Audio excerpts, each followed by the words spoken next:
Professor Billinge is facing some logistic difficulties, and so we might switch with In-Hui Wong, who's also here online. But our first speaker today is Howard Yangson.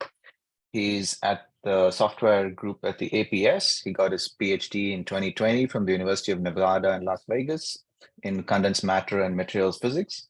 And he's going to be talking about the work that he's been doing in deploying machine learning segmentation for X-ray diffraction at the APS. Howard, if you're there. Yes, I'm here. Can you guys hear me? Yeah, loud and clear. Let me share my PowerPoint. Can you guys see my PowerPoint slide? Yes. I should make it full screen. Okay, now it's full screen. Good. Okay. Okay. All right. Good morning, everyone. My name is Howard Yangson. Thank you for the introduction, Matthew. And I'm a postdoc researcher at Argonne National Lab, working in the SDM group, Software Development and Management, with Nicholas Schwartz. And today I mainly want to talk to you about how we use ML-based segmentation for X-ray diffraction images. All right, so the motivation behind what we do for the machine learning is due to the APS upgrade. So in 2025 and beyond, we're gonna see a surge of data generation generated by the APS per year. And keep in mind that this is a log scale. So we're gonna have more than 10 times of the data that we have incoming in the future.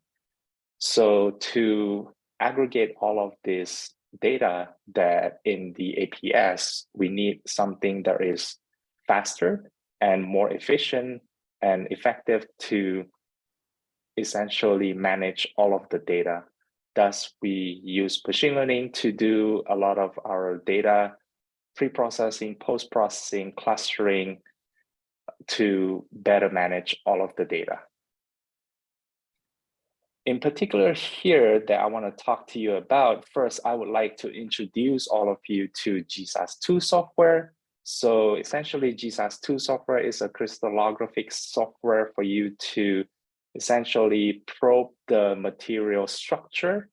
And on the left-hand side right here, you see an XRD image where you collect it at the beamline at the APS. It's a raw image. Usually, this one is a two-dimensional array of intensity pixel. So what you have here, when you get this raw image, you can convert this raw image into one-dimensional pattern. And one-dimensional pattern is what you can see on the right-hand side of the picture.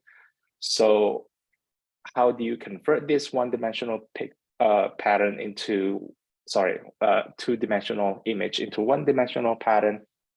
Is that you basically you basically take the average of the intensity, and then all of the rings on the image correspond to the peaks in the one-dimensional pattern.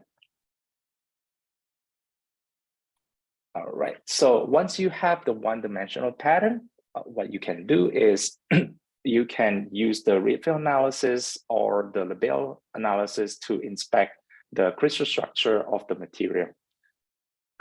So once you have the crystal structure of the material, you can, excuse me guys.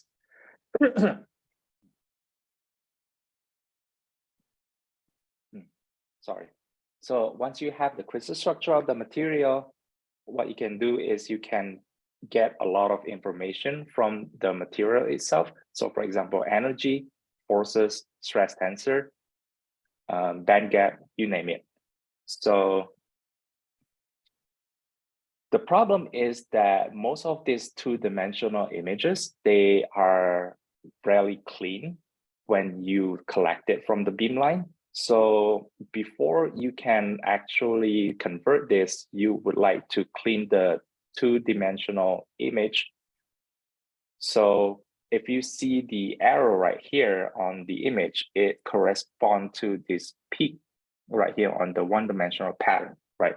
So a lot of the time, since the data is not clean, it's preferably you want the clean data so that in your analysis to determine the crystal structure, it will give you a better prediction for the crystal structure. And also, if you see the tail here on the one-dimensional pattern, some of them have a very similar intensity to this unwanted signal here. That is what we call the single crystal spot. And the single crystal spot here can basically tarnish some of your good signal, and it will basically get into collusion with the one on the tail right here, because they have a very similar intensity. All right, so GSAS2 have this algorithm masking. So essentially it will take away all of the single crystal spot and mask it away before you do the integration.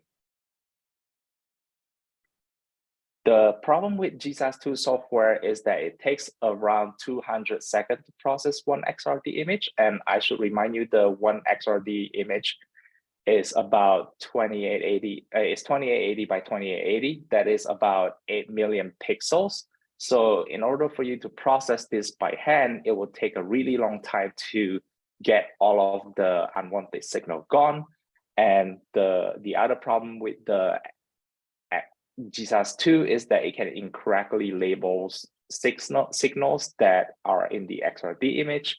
So for example, if the image contains more than one characteristic, like preferred orientation and texture, a lot of the time, the algorithm masking of GSAS2 can wrongly predict the good signal. Just for an example, where you see in figure C right here, that is correspond to this red box in figure A. So figure C is a single crystal spot, which is what we want to remove.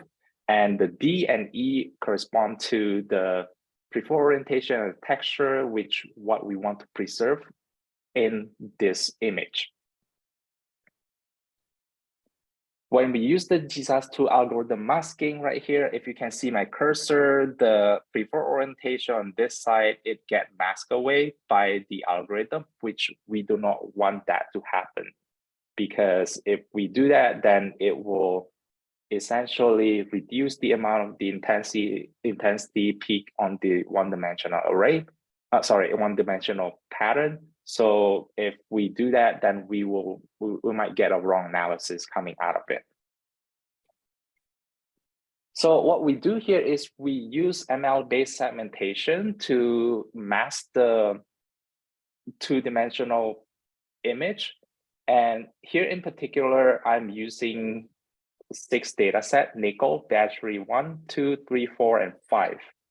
And for each data set, we're using 2 to 3 out of the total image, and 2 out of 3 images, we are included that into the training, and then the rest of the images is the test set.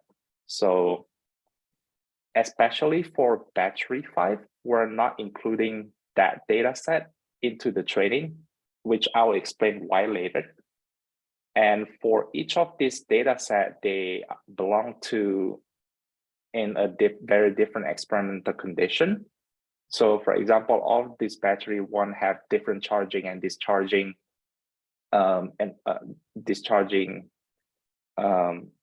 setup. And also all of these data set have different type of characteristic. For example, this nickel here, we have single crystal diffraction spots. And for the battery 1, we have single crystal diffraction spot and also preferred orientation and so on. So after we have this raw data, what we do is we hand label them. And we have this data set, and then we input that into the training process. And the training process, first, it will do feature engineering. And some of the feature that we use is intensity, 2 theta angle, azimuth angle, and pixel location. And the pixel location has 2 features, namely X and Y. And once we use the feature, we use different machine learning algorithm to essentially train the data and the label. So the SVM or the support vector machine, also KNN or the K nearest neighbor, extra tree, random forest, and gradient boosting. And we'll be mainly using gradient boosting throughout our talk, but I'll show you the result for the different machine learning algorithm that was mentioned above. So after we go through the training process, we will get the train model out of the training process, and then the new incoming data in the beamline automation, we essentially can use the new raw data to as an input to the train model and then get the predicted label. Just a little bit background about what gradient boosting is. So gradient boosting essentially is a tree-based learning mechanism. So here on the so in my cursor right here, you see the blue tree, and that's what we call it the weak learner. So the blue tree, it will give you a prediction, namely that prediction is going to be input into your loss function, and the residual of your loss function is going to be aggregated into this green tree right here. So the green tree is going to is going to essentially learn from the residual and then improve upon it. The combination of these two trees is going to give you a better error. And then you add another weak learner, and after you add so many of these weak learner, you're gonna get a very, very high accuracy, because the next tree is going to learn from the previous residual, and so on and so on. So just the result from the prediction, I should remind you that all of this is based on the test data set. So the data set that we didn't use in the training. For most of them, the TN or the true negative rate is really good. It get very, very close to 100%, namely above 99.9%. And for the SVM right here, the support vector machine, it didn't perform that well. That's because of the nature of the algorithm itself that use a separation line. And it's very hard for the SVM to essentially get a separation line with a very, very short peak. So for the rest of them, because of the TN rate or the true negative rate is really, really close to 100%, what we have to more focus on is the true positive rate. So the true positive rate has more essentially impact to the prediction. It's because the true positive rate essentially tells you that some of the negative label has a very huge bias, because most of the pixels in the two-dimensional image is mostly negative label. So for the true positive rate, the gradient boosting performs the best. And also for the time prediction here, you see on the left-hand side of the slash is essentially telling you the time it takes in seconds for training, and the right-hand side is the prediction time. So the prediction time with GPU in the parenthesis right here can get into sub-second region. And then with the CPU, it takes around 2.2 seconds for the prediction. And the training is also really, really fast as well. With the GPU, we can achieve about 11 seconds for the training. And also for table 2, as we increase the features in the training data set, so basically where we have these 2 features, 3, 4 to 5, if you increase the number of features, the TP rate or the true positive rate tends to increase.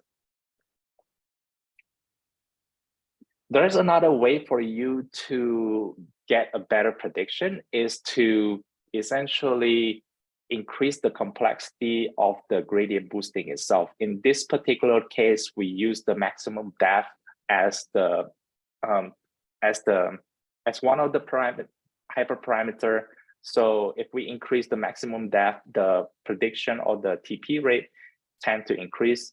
And also the time training for in this blue curve right here, it belongs to the CPU, and the black curve right here belongs to the GPU. So you see right here, I have to remind you that all of this prediction is based on the test data set. So there is no evidence of overfitting when we add more maximum depth into the gradient boosting.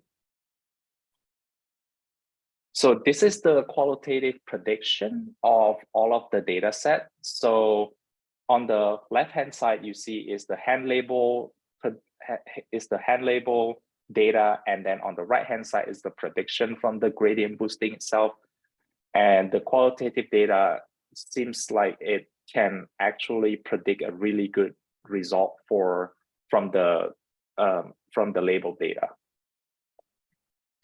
So the problem with the gradient boosting is that if we do not include any of the data set, namely battery 5 that I mentioned previously, so if we don't include that battery 5 into the training, it will give a really, really bad prediction, as you see right here.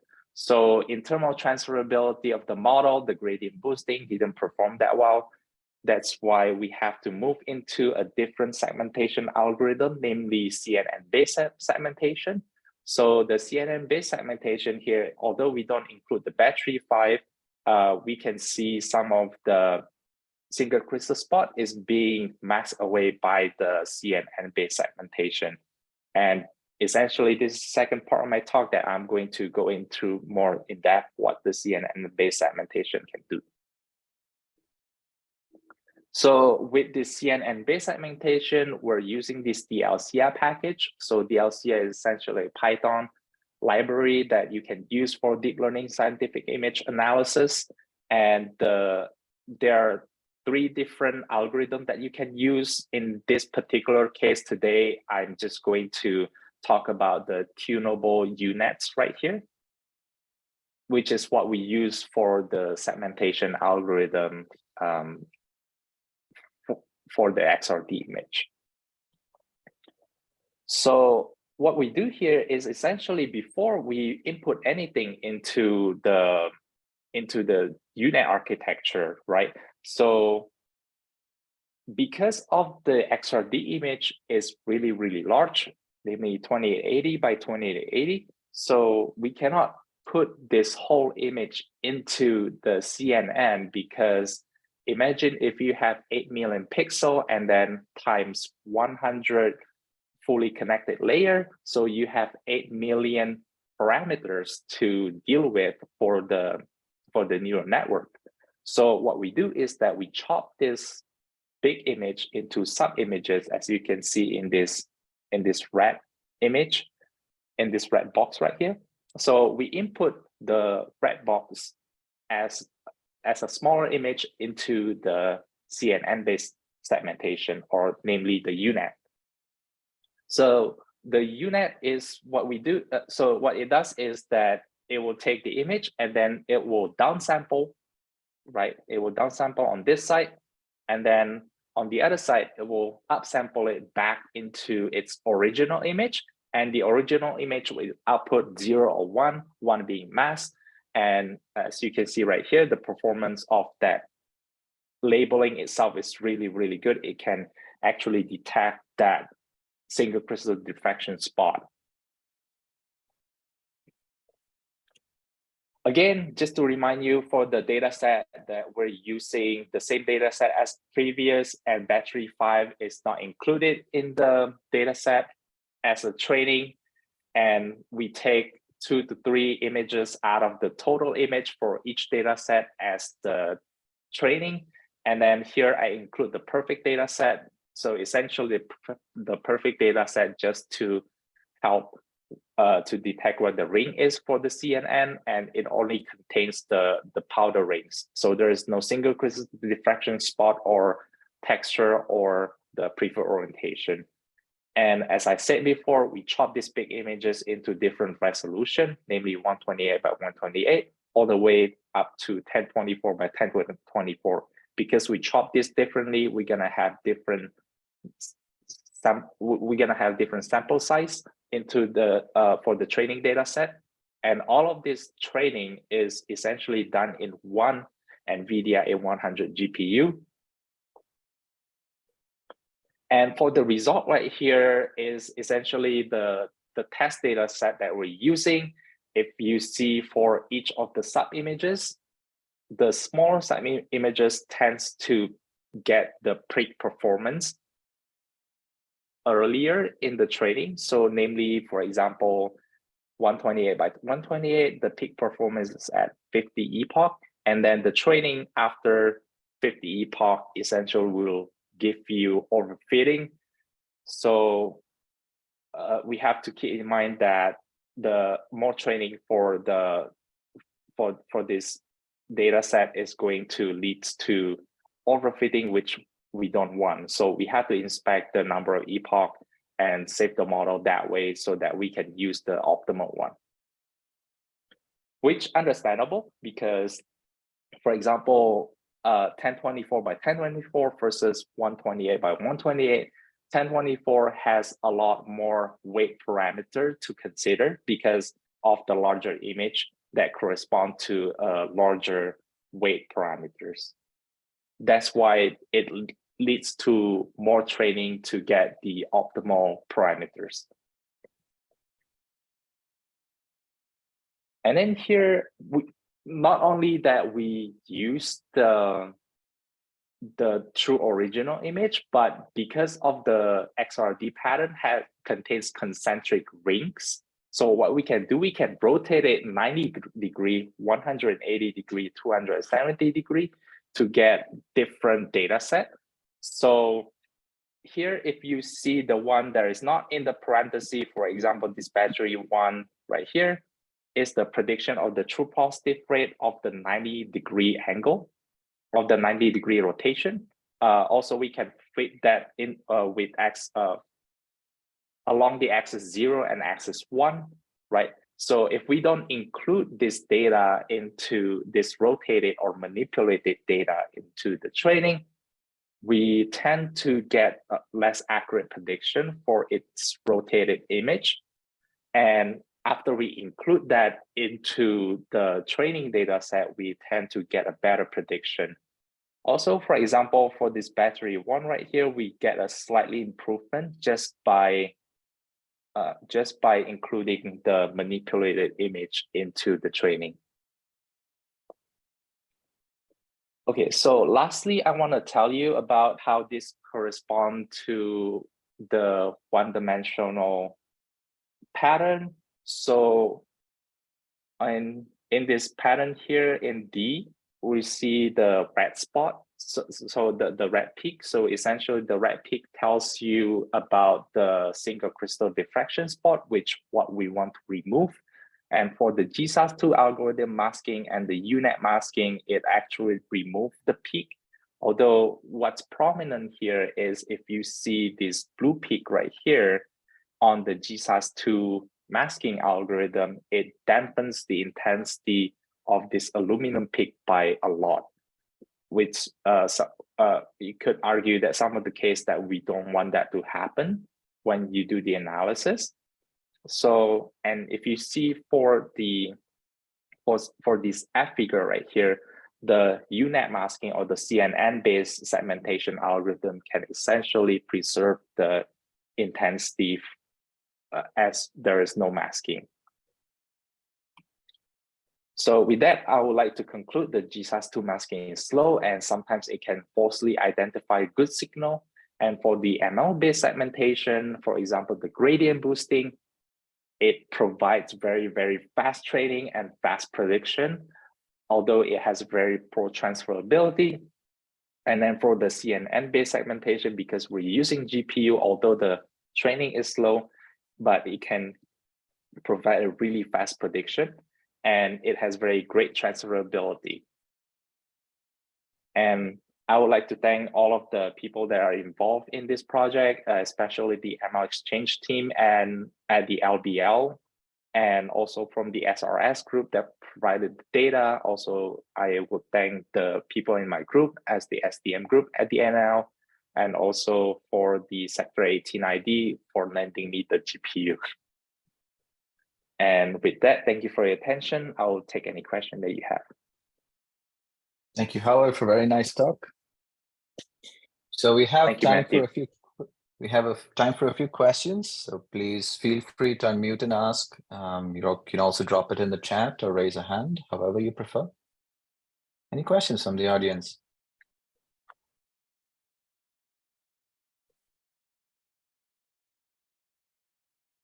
Okay, while we wait, maybe I'll ask one. So you talked about generalizability and how that's better with the CNN model. Have you looked at how the model generalizes to different classes of materials, apart from battery materials and so on, different structures?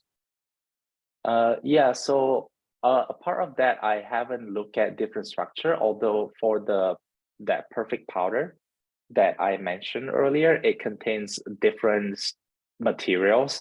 I believe one of them, it belongs to a high entropy alloy as well. And then for the battery, there are not only one type of battery, so they have a different structure for the battery as well. And yeah, I think aside from the battery material, nickel and some high entropy alloy that is included in the training. Got it. And what about like different detectors and so on? We have just worked with one detector, namely the Varex. I forget the model number.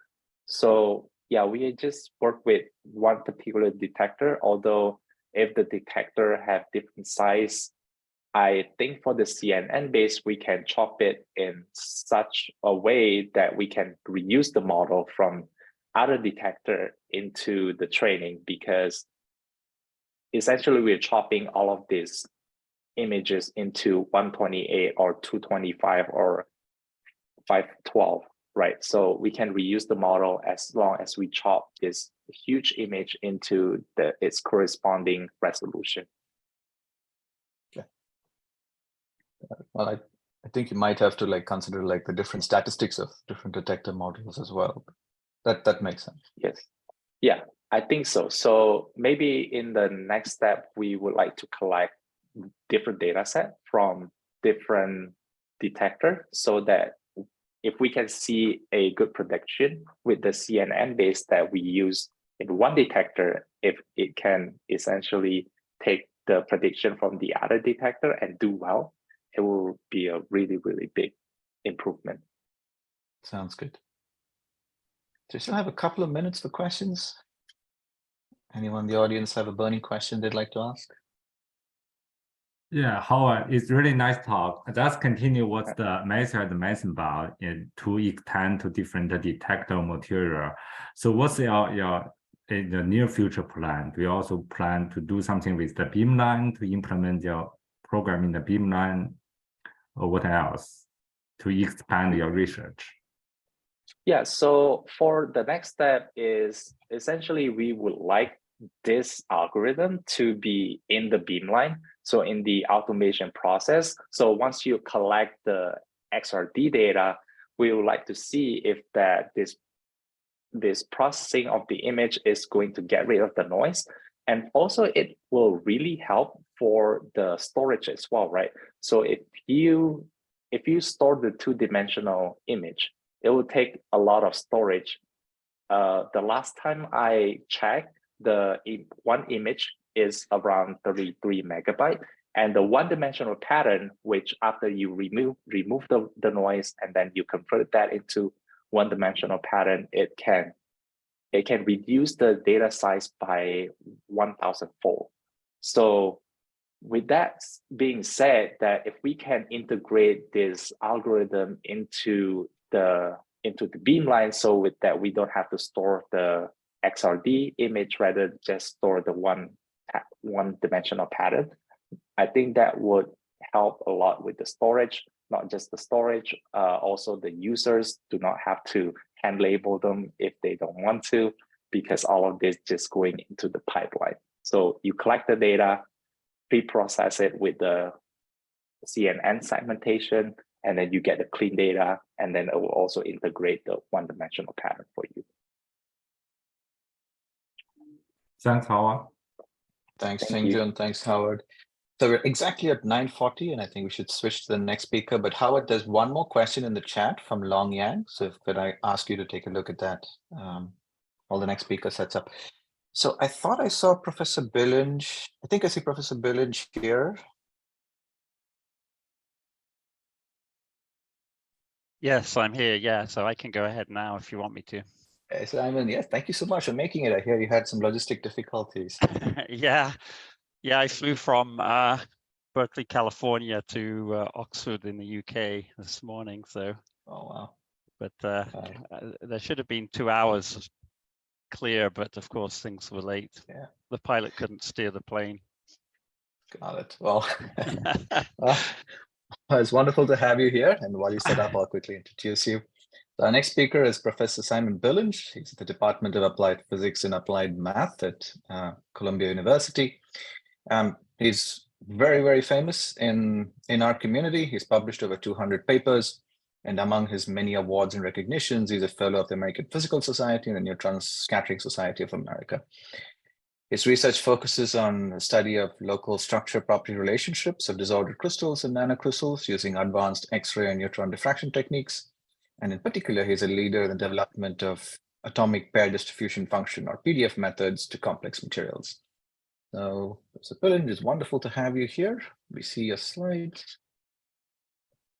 Great. And well, that's in full screen. Perfect. Please go ahead. Good. Well, thanks so much, Matt, and thanks, Nick, for inviting me. It's a really great pleasure. So I think this session is about kind of automated data analysis at beamlines, and I want to share some of the things that we've been thinking about, a little bit of historical perspective from my point of view as well, and maybe hopefully there's something interesting for people here. We've obviously been applying AI and machine learning to this, and I'll mention some of these, but I also want to take a step back and give a kind of a high level view. And I'm talking in particular, I want to highlight this concept of prompt analysis. So prompt analysis, the word prompt is not my naming. I think I got it from the software group at Brookhaven National Lab, but I'll talk a little bit about what I mean by that. So let me first rearrange my screen, and I can't multitask, so get these Zoom things out the way.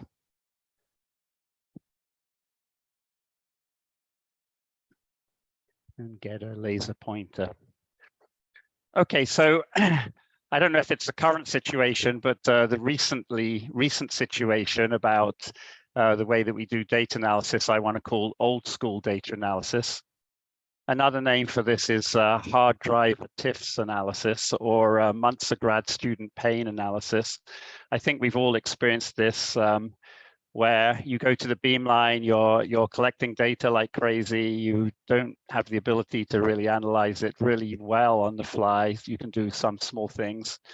At the end of the beam time, you have gigabytes, maybe even terabytes of data, and you copy them onto an external hard drive, and then you bring them back to your institution, and that's when it turns into months of grad student pain, digging through them and trying to extract the data. So all of us in this meeting have been thinking about how to do this better. It's been a high priority for getting more science out of our facilities. It's really important. So we've been thinking a lot about this, but I also feel that there's still a lot of this kind of old school analysis going on at the facilities. So we haven't quite cracked this. And one reason is it's actually, I think, a hard problem. Okay, so then we're all going to get very excited, and we're going to try, instead of that old school analysis, let's do streaming analysis. What this means is that the live data is coming off the instrument, and it's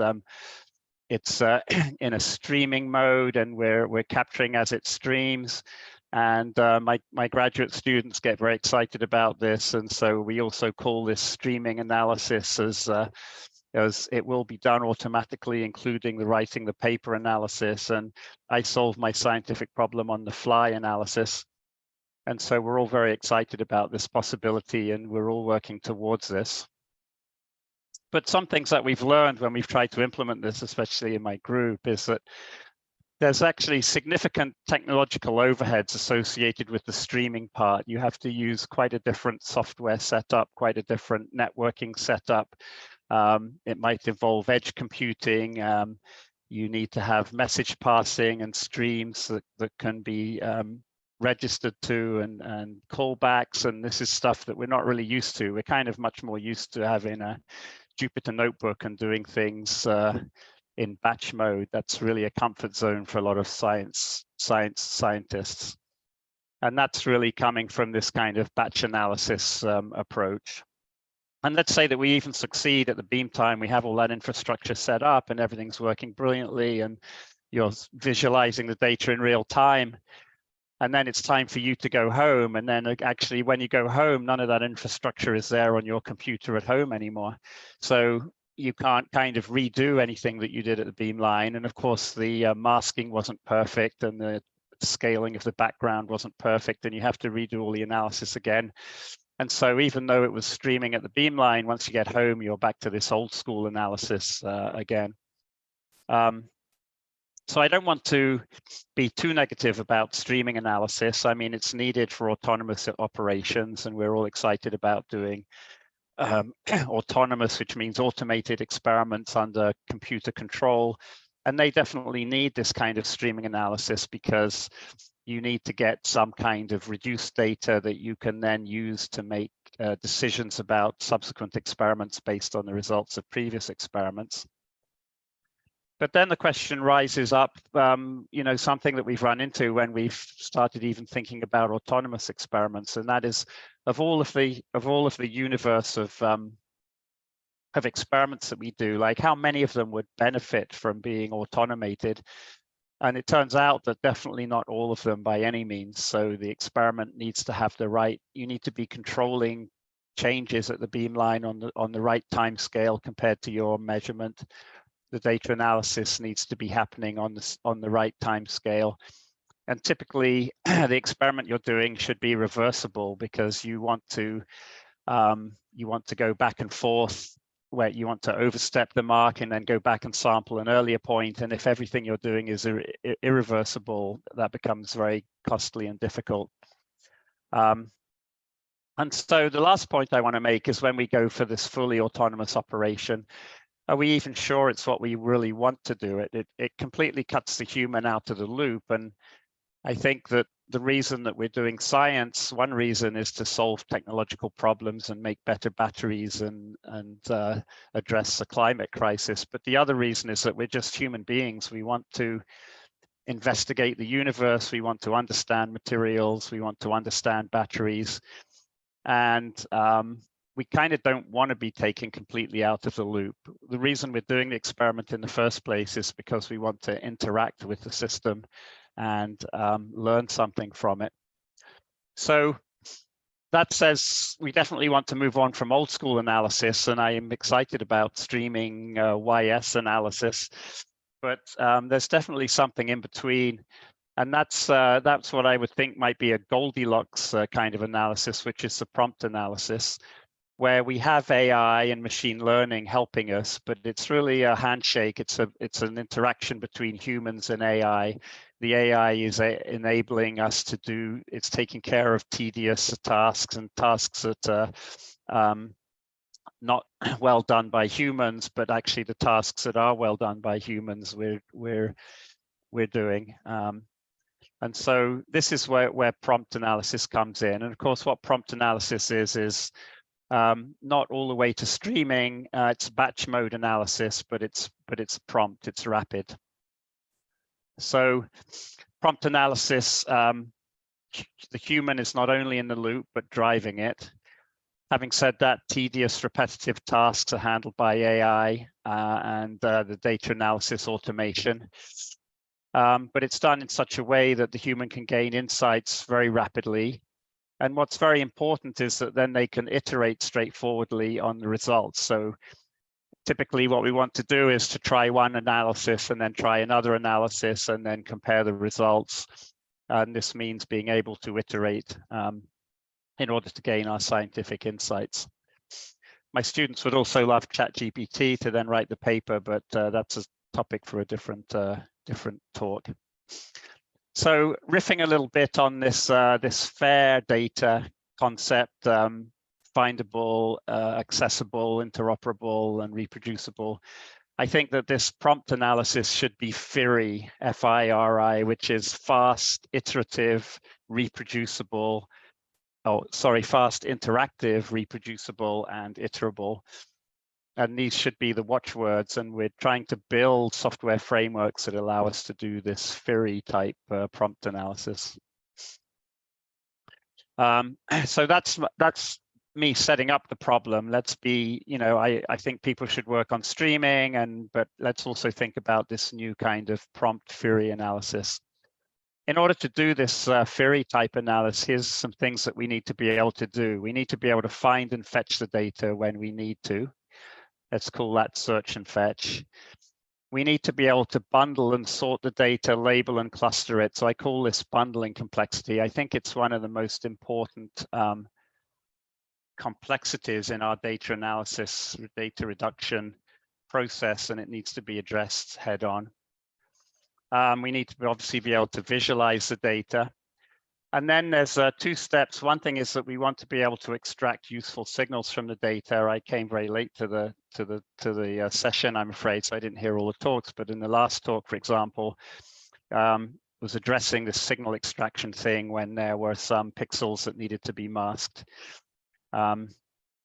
But as well as extracting signals, there's a knowledge extraction step, which is actually not only the signal extracted, but the scientific insight.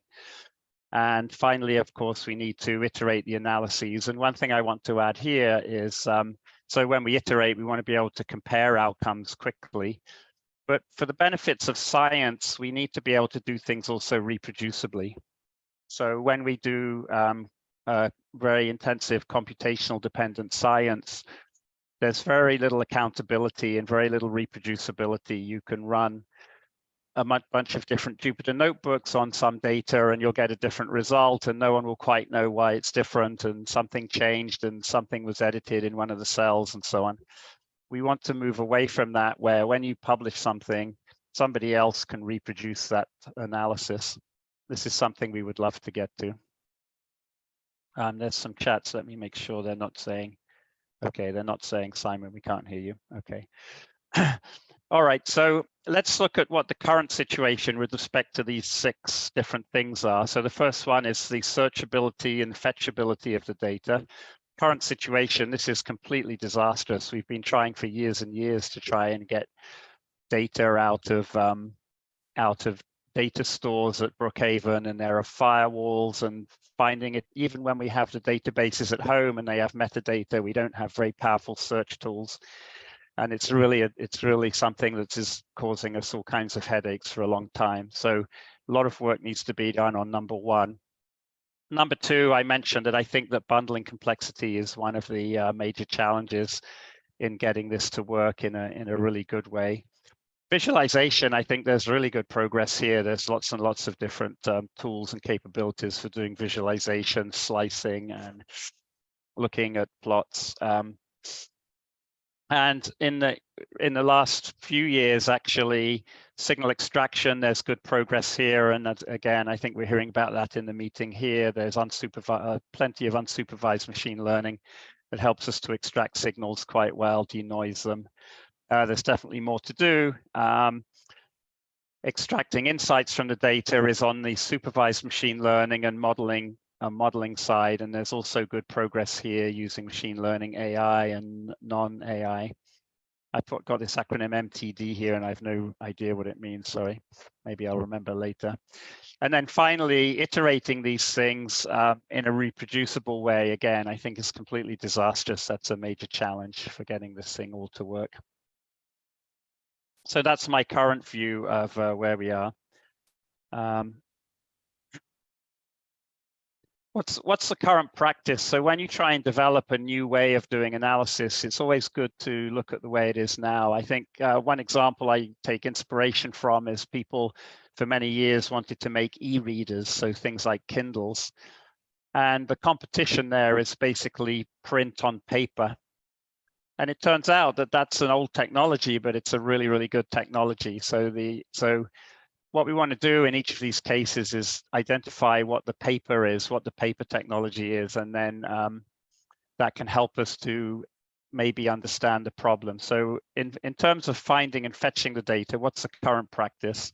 And there are different ones, but if I look at how my students operate, it's really they're putting the data into structured directories with kind of recognizable file names, and they're using Microsoft Explorer or Mac Finder, and it actually works really well. I can ask my student, oh, can you show me the data from last April when we looked at the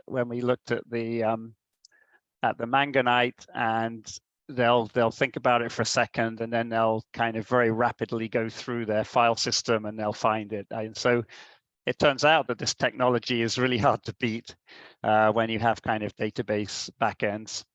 And we're not going to get people to adopt the database style of storing data until we really make the performance as good as this.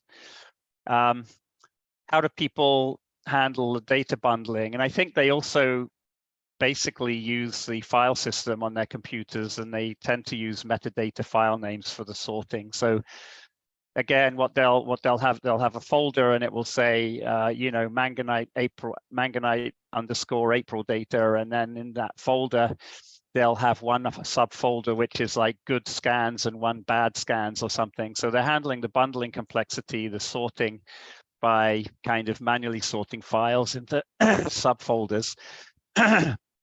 And then within those folders, they give the materials metadata file names. So the file name contains a bunch of metadata, and if you're careful about what order you put the metadata in, you can have when your Explorer sorts things alphanumerically, they all appear in the right order, like a time or a temperature, and so on. So again, we're facing a technology here that's actually really rather good, but we would like to replace it with a database-backed one, which works just as well as a starting point, and then has more power later on.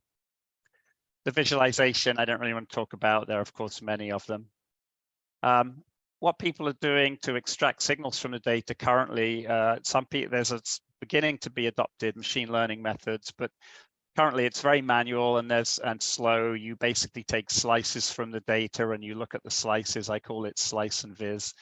So what we're inherently doing as human beings is we're doing dimensional reduction here by taking a high dimensional data set and making it a low dimensional one. That could be a 2D pattern down to 1D, or slices in a 3D reciprocal space. And then we're looking at false color plots.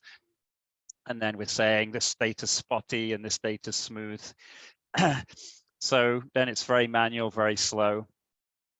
And of course, when we get to the knowledge extraction, the modeling is very manual and very slow. We're still in the dark ages of using read-felt refinement codes and PDF refinement codes, where you have to turn parameters on one at a time and do it in the right order. So there's plenty of work to be done in those places, but again, this is the way it's done now. And the iterative and the iteration and comparison, we have some powerful tools actually. So Jupyter notebooks, I think people really like to use them, and they're good for comparing things. But if you want to do things reproducibly, they're not really state of the art right now for reproducibility. So this was basically a step back, and I wanted to just share my view of this whole thing, and what I think the problem is we're trying to solve, where we are with solving it, and what some of the current practices are. And I think it would be nice to start thinking about this theory analysis in a more structured way in the community. I know many people are working on many aspects of it, so this is just organizing a little bit our thoughts. All right, so what I'm going to quickly do now is go through some of it. I've just given my rant basically, and I haven't told you anything about machine learning or AI that we've been doing. So I'll just share a couple of my favorite ones from our own work, not everything. As many of you know, we do PDF analysis, which is total scattering analysis. It's basically powder diffraction. You put a powder of nanomaterial in the beam, you collect the powder pattern, you make corrections to it, and then you measure with short wavelength X-rays to get a very wide Q range, and then you Fourier transform to get the PDF. And it gives you the structure, a one-dimensional representation of the structure on angstrom or nanometer length scales. When there's a high number here, it's a high probability of finding two atoms separated by that distance. And when there's a low value or a value close to zero, there's a low probability of finding atoms separated by that distance. And we can measure it. We use it's a very simple powder diffraction measurement. We do it at these our favorite synchrotrons. We get these 2D patterns. These are very nice, smooth, unspotty ones. We reduce them to 1D, we do the corrections, we do the Fourier transform. It's a little bit computationally intensive, but it's fairly straightforward. And it's not shown here, but we can then also compute the PDF from crystal structures, and that's the modeling step. Okay, so something that we've worked on very hard in the last decade or so is bringing down the ability to see very weak signals in these measurements, and I think AI and machine learning can help us even more. We went from being able to see things at the level of kind of 1% or 3% down to like 0.3%. So we've improved our kind of signal to noise by an order of magnitude, and it's coming down even further because we have better detectors. So there's a kind of software part and a hardware part. This is a comparison of some nano-sized drugs that are floating around in an aqueous solvent. And the red curve is a 5% of the drug in the solvent, and the green curve is 0.6% and the blue curve is 0.25%. And it's starting to get pretty noisy by the blue curve, but you can see the signal is pretty robust. So actually PDF GetX3, which used a very nice applied math approach for doing the data corrections, really helped a lot because it actually automatically removed a bunch of systematic errors that were in the data by basically doing some ad hoc applied math inspired corrections instead of physics-based corrections, which were not reproducible, it turned out. It's not a machine learning method, but I think that it also shows that there are statistical non-machine learning solutions that can also be very powerful. And so what we can do now is we can even look at wet powder. So here we've got two curves, a blue and a green one, and one is a dry powder and the other is a wet powder. And the difference is this blue curve down, the red curve down here, and the blue curve is the PDF of the water. So in principle, we could use this method to watch paint dry, which would be very boring. But once we have the ability to measure weak signals, it allows us to do very beautiful time-resolved, spatially resolved, and in principle, time and spatially resolved experiments, so in situ things. So what we'd like to do now more and more is watching in situ synthesis of nanoparticles. And then we run into this issue that we have large data sets with many scans, and we want to do this prompt analysis, which kind of automates the analysis of this.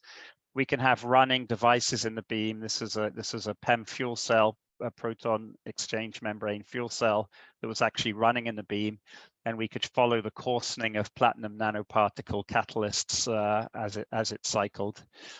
And the ability to see the weak signals allows you to do these thin film measurements, where here are two curves, a black one and a red one in top right, and the black one is the thin film on the substrate and the red one is the substrate. So you can see that again, we're looking at a very weak signal, but it turns out it's quantitatively reliable and we can actually extract information about the thin film as long as it's polycrystalline in this case. But as soon as you do that, you can start thinking of doing these lab on a chip experiments. So this is a collaboration with Tom Malouk's group at University of Pennsylvania, and he uses an inkjet printer to print patterns, in this case spots, on a substrate. And then we can do this spatially resolved measurement, and inside each of these pixels is not just a not just a single color, it's not just a scalar, but actually a vector, and the vector is actually the PDF, and we can quantitatively fit the PDF and map it out as a function of position. So more and more and more, this is exactly the kind of experiment that we want to be doing on nanomaterials and on powder diffraction beamlines, which again means that we're really facing this prompt analysis challenge, and we need to up our game a bit. We've actually done an experiment where we did this same 2D mapping inside an electron microscope. And again, we have pixels here. This thing looks like a beautiful image, but it's actually pixels, and it's 40,000 pixels, actually 38,000 pixels. But inside each pixel, it's not just a color, it's a complete PDF. This is a bulk metallic glass that's been hot rolled, and we can see actually the formation of crystallites that are happening associated with the hot rolling. And what we have now is we have this very high dimensional data set, but it's even higher dimensional because we can use multiple different imaging contrasts by picking different quantities of interest from the data. So we can select an intensity in the diffraction pattern directly, and we can map that. We can integrate a ring, and we can map that. But we can take the data all the way to the PDF, and we can fit the models to the PDF and extract scalars from the models, and we can map those. So we now have this playground where we have huge data sets that we can investigate in so many different ways. And again, what we need is these highly iterable, highly reproducible, rapid analysis pipelines. Just to say that we can do this spatially resolved type of measurement combined with CT, and this is work that was done originally at ESRF, but it's being developed at NSLS2, and I'm sure it's being done at APS. I'm not aware, but I'm sure. On the signal extraction side, one of our favorite things is a very simple one. I don't know if this was already talked about at the session, but it's simply non-negative matrix factorization. And so let's say that you have a battery that's discharging, and we have 200 data sets. And there are chemical species coming and going. You might get PDFs that look like this, where it starts out at the bottom and it ends up at the top. And of course, what you might want to do is you might want to actually do multi-phase Rietveld fits or multi-phase PDF GUI fits and extract the components and exactly how their weights and how they're coming and going. But that requires you knowing a lot of chemical information a priori, and it definitely can't be done in line. So the question is there any applied math way of doing that signal extraction? And it turns out unsupervised machine learning is really good at this. You could use autoencoders and things, but very, very simple non-negative matrix factorization works really well. It's closely related to PCA, principal component analysis, but you apply a positivity constraint on the components and on the weights.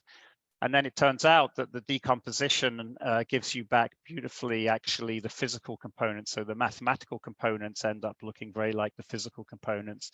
So this is a test that we did on the PDFs. And so it was a collaboration with Karina Chapman's group. And these are the PDFs that I showed you on the previous slide, and they're taken at each of these points. And what's happening, this is actually a simulation. So there's a blue phase that's disappearing, and then there's a red intermediate phase that appears and then disappears. And then there's a green phase that's the final product.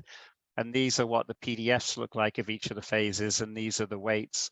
And we just give it to this NMF, and then this is what the NMF gives us back. So the NMF is basically almost like doing Rietveld on the fly, but it doesn't know any chemistry whatsoever. It gets it a little bit wrong. It doesn't get the initiation quite right, but basically this is a really good start. And so these are the mathematical components produced by the NMF, and they're really highly similar to the actual physical components that we used. So I think NMF is here to stay. I strongly recommend you use it. It's very easy to use. We've started putting some of our software tools in the cloud, and actually the NMF mapping is in the cloud. So you can take a set of data, upload it to this website, and it will give you the NMF decomposition. You just simply tell it the number of components you want. And here are some other tools for a space group miner is actually using a convolutional neural net to guess the space group from your PDF and so on. I'm going to skip through the Pearson analysis, which is not really machine learning, but it's also a powerful statistical method for exploring your data very rapidly to find phase transitions. And just say one quick word about the approach that we want to take to the modeling, which is, in the past, we've always focused on parameter estimation. So we'll typically have a small number of input models. We'll put them into ReadFelt, we'll put them into PDF GUI, and we'll refine the parameters, the structural parameters.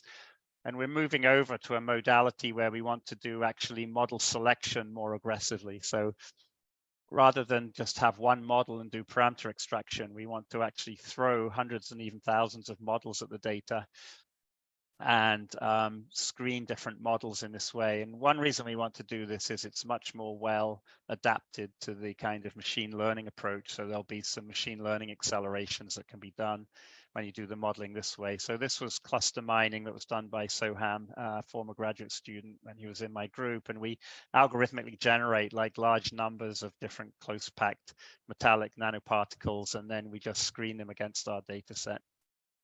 And you can screen, actually, this is Long, who's on the call, and his structure mining is also doing this thing of actually just going to structural databases, but comparing automatically the measured PDF to things pulled from the database. And we're pushing now in the direction of using convolutional variational autoencoders to do actually structure solution, where you train it by giving it input structures and encoding input structures into the data latent space and then decoding them back, and you condition them with a PDF. And then once it's sufficiently trained, you want to then give it a PDF which it can then map to some point in the latent space and then decode to a structure. And it's actually working quite well for these close packed structures, which include FCC, HCP, decahedral, icosahedral, things like that. Okay, so I want to just finish up in the last couple of minutes to say, return to my original rant. And I just really want, the one thing I want you to take away from the talk is that I'm interested in this prompt theory analysis. And I have a few things to say. I mean, I think Jupyter is really great, and we're going to be using it a long time in the future. It's kind of web-based, it goes through the browser, but it's not completely the answer because of the iterability and the reproducibility. GUIs are really great. We love GUIs, but they're also problematic from this kind of reproducibility point of view. And the way that we've been thinking is actually making data analysis pipelines that look like action graphs. So each node in the graph is an operation you do on the data, and then there are edges that connect those nodes, and that shows how the flow of the analysis went. And so the way this would look like is you create a directed graph of your analysis. It might be scale the background and then subtract the background from the foreground. Each of these are different operations, then remove dead pixels, and then you initialize the DAG with a set of analysis parameters. Then you stream your data through the DAG. The DAG actually handles the bundling complexity through the topology. But the thing that gives you reproducibility is, in principle, you can then serialize the DAG to a database. You serialize the inputs and the outputs to a database, and then you have a structured labeled database. You know what the inputs were, and you know how successful the output was. And then that allows you to do machine learning on that database. And that can go to scale because you can then generate large amounts of data in the database. If you want to do the visualization, you can insert a dump anywhere in your DAG and then stream the data out into a visualization. And you can do many different analyses, but when you find a good one, it doesn't have to be the most recent one. It could be an old one, but you tag it and it's there in the database, and then you can publish it. And then ideally, we would like this not to be happening with everyone having their own database, but where we have a shared database of experimental data, because if we have multiple people doing the analysis, we can learn from each other. Okay, so that's all I want to say. In summary, the prompt analysis is what I talked about. I think it holds great promise. I think there's a lot of work to be done, but these are things that are interesting, and I think it'd be really great if I could persuade you that this would be a fun and a useful thing to do. And we have one thing I think is kind of amusing is that we've developed these machines that can read text that was written for humans. And now we've got ChatGPT, which will write text that can be written by humans. And so now we have a machine that writes text to be written by human and another machine that reads the text that was written for the human. And why don't we just cut that whole text thing out and just directly write the machine readable literature? So the paper, the scientific paper, is written not for a human to read per se, but for a machine to read. So we're even thinking about machine readable literature. Actually, we still want the human in the loop, as I mentioned. So it'll be read by humans and by machines. And with that, yeah, I'd like to stop and thank you very much for giving me the opportunity to share my rant. I'm happy to take questions. Thank you very much, Simon. That was a really interesting talk. So we're a few minutes over, but we're going into a break. So, feel free to ask questions till 10:30 or so. We had one in the chat. How does one decide when to use NMF versus when to use PCA?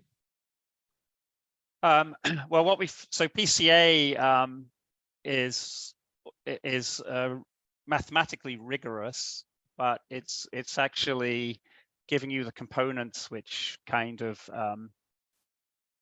extract the variance in your data the most, and it doesn't give you components that are going to represent any kind of meaningful signal. So you can do any decomposition you want. In fact, there are many more than just NMF, but we would use NMF always, basically, if our objective is to get a physical signal coming out, a PDF that looks like a real PDF, a powder pattern that looks like a real powder pattern. We're working on some NMF developments too for called stretched NMF if you have thermal expansion and your Bragg peaks are shifting, and that's something that you're not particularly interested in. We're developing an algorithm that can kind of accommodate the stretch without it appearing in the signal. But I think we always use NMF at this point. But if you're looking at a difference, then the difference will go positive and negative, and then you might want to use PCA. Thank you. Any other questions for Simon? Maybe I'll ask one while we wait for folks. So you talked about the fact that you're beginning to host some of your tools on the cloud. Guess who's paying for it? Right now, NSF is paying for it, but that NSF grant is about to end. So our goal was to kind of prototype it, to try it out, like we're a research group.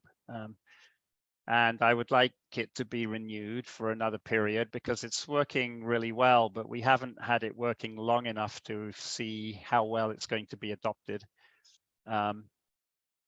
We've still been working out the kinks, and we didn't want to have a big rollout when it was, still in kind of beta mode. So I'd like it to be renewed again, but this is something that we have as a community to figure out who's going to pay for that. It would be really appropriate. It would be nice if it was something stable, something. I mean, DOE would seem like a good option if they're interested. And I guess in a related question, have you thought about partnering up with someone like NanoHub? I mean, we're aware of all of these things going on. There's kind of pluses and minuses when you do that. So I mean, we're doing the research on what's the right kind of platform, basically. And so it didn't really make any sense to do that. What we're starting to do is actually partner with Materials Project. They have a new thing they just launched called MP Contribs. So Materials Project is mostly a database of computed data coming from DFT, density functional theory. So that it's not a great database for experimental data, but they have a new thing called MP Contribs, Materials Project Contribs, and I think you have to get a special permission to contribute there. But we're thinking of having this as a kind of a back end for the data, and then Makes sense. Pulling the data from there using APIs. Makes sense. No, I share your ideals in that I really think we should be able to make our tools accessible to people who might not have the resources in their home institution, or just the overhead of installing very complex software packages on a high performance computer. We should be able to abstract all of that away. Right, and let- the more complex they get, the harder that gets. You know, if you're starting Yeah. to use GPUs and this and that, and then Yes. somebody has to download it and install it with Yep. Conda or pip, yeah, it's much better if you can Exactly. if you can actually Yes. host it. Yeah. Yep. So Absolutely. we've played around with it, and it's been a good experience. I want to do more of it. Absolutely. Awesome. So thank you again, Simon. It's wonderful to have you here. We're in to a break now. We'll break for about 10 minutes. We'll be back at 10:30, and my colleague Chenjun Sun will chair the sessions, the next set of sessions. See you all in 10 minutes.